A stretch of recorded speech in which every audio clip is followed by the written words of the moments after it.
Welcome to the World of Animals channel.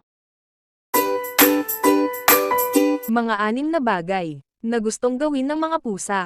Ang pusa ay isang hayop na inaalaga ng tao. Kadalasang hinuhuli nito ang mga bubwit at ibon. Isang carnivore ang mga pusa o mga mamalyang kumakain ng karne na kabilang sa pamilyang Felidae.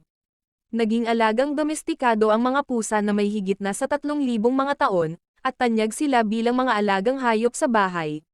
Ano-ano ba ang hilig gawin ng mga pusa? May iba't ibang ugali ang mga pusa at naglista ako ng mga gustong-gusto nilang gawin. Ngunit kung bago ka pa lang sa video na ito ay maaari kang mag-like at subscribe para suportahan ang channel na ito. Number 1. Sleeping. Mahilig matulog ang pusa lalo na sa mga warm place at masisikip na lugar.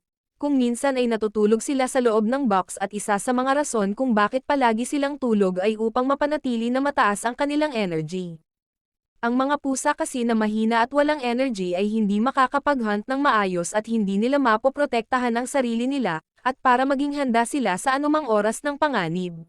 Although ang mga domestic cats natin ngayon ay hindi na nagagamit ang kanilang hunting skills, hindi katulad ng mga pusa sa wild, mayroon silang natural instinct kaya mahalaga sa kanila ang pagtulog.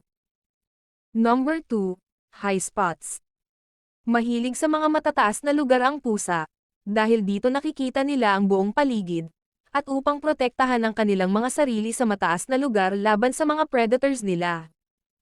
Ang ganitong instinct ng pusa ay namana pa nila sa kanilang mga ninuno.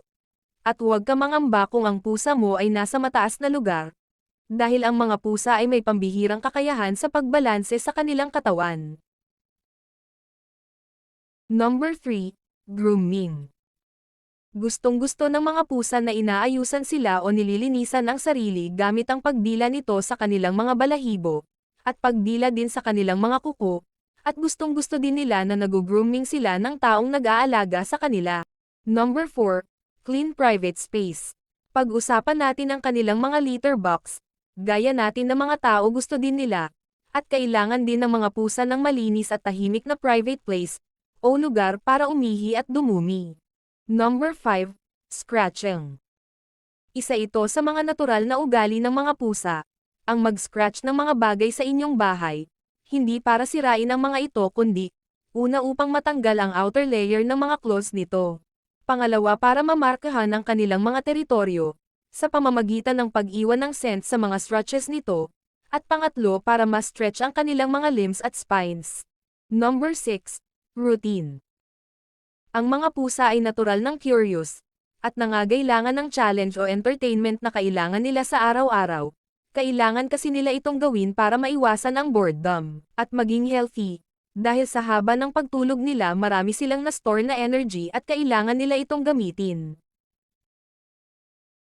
At iyan ang mga gustong-gustong gawin ng mga pusa. Mahalagang maintindihan natin at malaman ang mga kailangan ng ating mga alagang hayop dahil mahalaga ang bawat buhay na nilalang ng Diyos. Mayroon bang natatanging pag-uugali ang iyong alagang pusa? Maaari mo itong i-comment sa comment section. At kung nagustuhan mo ang video na ito, huwag kalimutan na mag-like at subscribe. Salamat!